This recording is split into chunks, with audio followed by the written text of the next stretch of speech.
এ মহিলা, তোর জন্য আমি অনেক বড় একটা সারপ্রাইজ রাখিছি, তুই কি জানিস? হ্যাঁ, এই সারপ্রাইজ তোরে কেউ শুটিং এ দিতে পারবে না। কি সারপ্রাইজ বল? এই খতিব খামার বাড়ি। কি সারপ্রাইজ হতে পারে জানিস? কি? তুই আইডিয়া করত বল। এই দেখ, এই তো জামাই, আমার জামাই আজকে আসছে। আজকে মানে বুঝলাম না বিষয়টা। আনার আগে দেওয়ার আগে মানে কথা তো বলতে দিবি, কথা তো বলতে। আচ্ছা বলো, তুমি বলো, তুমি এইগুলো দেখে তুমি মানুষকে না কি জানি দেখাতে তুই তো জামাইকে ভালোবাসিস, ও ভালোবাসে, শেষ করো না। না কথা তো সেটা তো। এই যে আওয়াজ কম হবে, এই যে আনলাম তোর জামাই রে, আমার মুখে শ্যাডো পড়তেছে, লাইট বুঝছস না ডিরেক্টর? সরি না, ওই তোর জামাই আবার আটকে যাচ্ছে তো, আবার আমি হারাই যাচ্ছি এই জন্য। আচ্ছা রতন কোথায়? আচ্ছা তোর এই জামাই যে, তোর জামাই যে কে যে এনেছি আমি, এই যে সারপ্রাইজ, তুই কি জানতি তোর জামাই আসবে? না আমি জানতাম না। এই যে তাও আবার এত দূরে, খতিব খামার বাড়ি, যেখানে আমি নিজেই আসতে ভয় পাই। মনে কর কি আমি সম্ভব না, জীবনে আসতাম না, আমি জানতাম না। তো জামাই তোকে ভালোবাসে। কিসের ভয় পাও তুমি, এটা বলো তো আমাকে। না কোনো ভয় না, ভূতের ভয়, ভূতের ভয়। আমার কথা হচ্ছে কি ভাইলেশন। হ্যাঁ, ওটা কেন ভূত বললে কি? আমি যাই বলি তাতে ভাইলেশন আসে, ব্যাপার না। আমি ভাইলেশন শুভ্র, কথা হচ্ছে কি, হ্যাঁ নিজেই দিয়ে দিতে ভাইলেশন শুভ্র, একদম পেজের নামটা চেঞ্জ করে শুভ্র মিরাজ থেকে ভাইলেশন শুভ্র দিয়ে দাও। আমার পেজে ভিডিও ছাড়লে ভাইলেশন আসে। পূর্ণিমার সাথে হাঁটছি ভাইলেশন, পূর্ণিমা জামার সাথে কথা বলছে ভাইলেশন। এটা আমার সাথে কিন্তু ভাইরালও ছিল, কয়েকদিন আগে ভাইরাল ছিল, নাম দেয় নাই চেঞ্জ করে, এইজন্য ভাইলেশন হইতেছে এখন। ভাইরাল শুভ্র দিত তার না, কেউ কিছু অসুবিধা, এখন ভাইলেশন শুভ্র। আমার কথা হচ্ছে কি, সহজ বাংলা কথা, তুই খুশি হইছিস কিনা তোর জামাই? আমি অনেক খুশি হইছি। তাহলে থ্যাংক ইউ দিছিস আমার একবার, আজকে সারাদিন একবার চিপার মধ্যে লইও তো কইতে পারছিস দোস্ত, তুই আজকে আমাদের যে সারপ্রাইজ দিছিস, আমি যে শুটিং এর মধ্যে আমার হাজবেন্ডের পাইছি সেই বিকাল থেকে, না বিকাল না দুপুর থেকে, এটা তো তুই আমাকে মানে ভিডিওর বাইরেও তো আমাকে বলতে পারতে একবারের জন্য থ্যাংক ইউ দিতে কষ্ট হয়। বলছি তো থ্যাংক ইউ। হ্যাঁ, তা আগে দেশ নাই কে? এই যে এখন দিলাম। আর তুমি যে আসছো শুধু কি তোমার বললে গেছো? না, আমি তোমার জন্যই তো শুধুমাত্র আসছি, তুমি জানো না? না আমিও তো বলছি, তাই না? হ্যাঁ অবশ্যই, আমি তো এটাই বললাম মাত্র, আমি কোনটা বললাম? আমি বলছি শুভ্র মেরে তো ঝামেলা আছে, ভাবি ওর ডাক্তার দেখান। আর চুলের হেয়ার স্টাইলটা কিন্তু অনেক সুন্দর। ও হ্যাঁ, তো মেশি হেয়ার ব্যাপার না। বিষয়টা হচ্ছে কি, আমার নতুন একটি গান আসছে বলবো নাকি, মাটির একটা নারী, তোমার বউকে মানে মাটির একটা নারী নামে একটা গান করেছি। আমার খুব পছন্দ, আমাদের রাখাল গান, মায়ার জাদু গানের পরে খুব পছন্দের যদি কোনো গান থাকে সেটা হচ্ছে এই গানটি। তো আমার বিশ্বাস গানটি অনেক ভালো লাগবে সবার। যারা যারা গানটি দেখতে চান অবশ্যই গান বক্সে চলে যাবেন। আর ওদের জুটিতে একটা কাজ আসছে আমার ডিরেকশনে, এবং কি সামনে আরো কিছু কাজ আসবে, কিন্তু প্রণমী একটু প্রবলেম। কি আমি কি প্রবলেম? আশ্চর্য, যত দোষ নন্দ, কিছু প্রবলেম থাকে, হয় কি আমার সাথে অটো লেগে থাকে।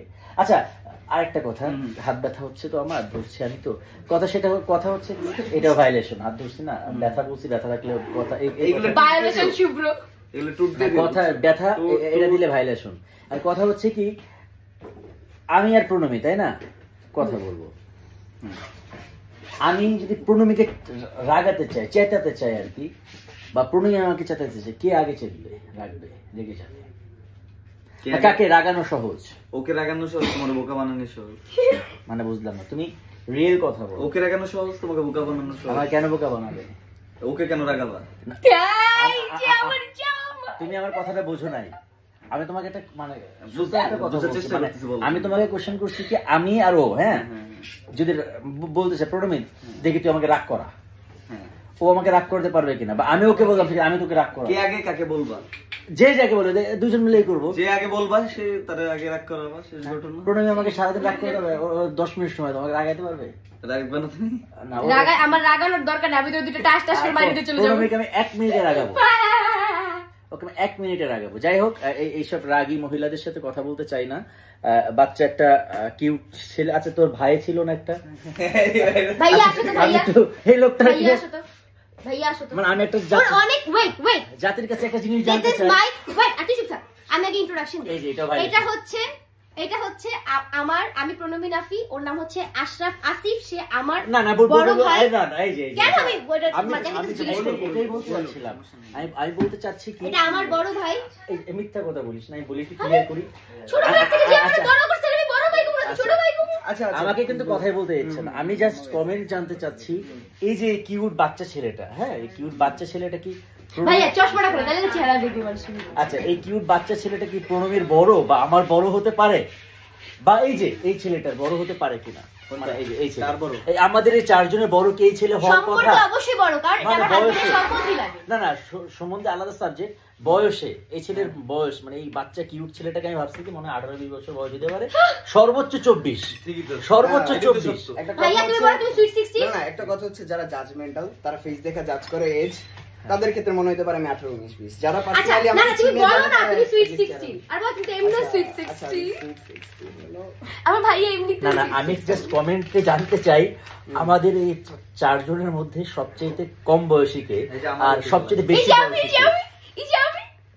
আমি আমি আমি যে কথা বলতে যাচ্ছিলাম জাস্ট মানে কোশ্চেন রেখে যাচ্ছি, তারপর আমাদের এই চারজনের মধ্যে এই যে টাকাও আমাদের এই চারজনের মধ্যে সবচাইতে কম বয়সী কে এবং সবচাইতে আমার নামটা লিখতে হবে, আবারও সেই ভেজালটা লাগাই গেছে। আমি বললাম একটা কথা শেষ করে দিব, আমাদের এই চারজনের মধ্যে সবচাইতে কম বয়সী প্রণবী নাফি। এটা সত্যি কথা। আমি বলতে চাচ্ছি কি আমাদের এই চারজনের মধ্যে সবচেয়ে কম বয়সী কে হতে পারে সবাই জানে, সেটা কমেন্ট করে জানাবে। এটা হচ্ছে মেইন কথা। এটা মেইন তিনবার বাফার করে এটা বললা কেন? পরে থেকে লাইন শুরু করলাম। আমাকে তো আর ওয়াইফ বলতে দিচ্ছে না। আচ্ছা তুমি বলতা সমস্যা কম বয়সী না বেশি বয়সী কোনটা? অডিয়েন্সরা জানে না এটাই।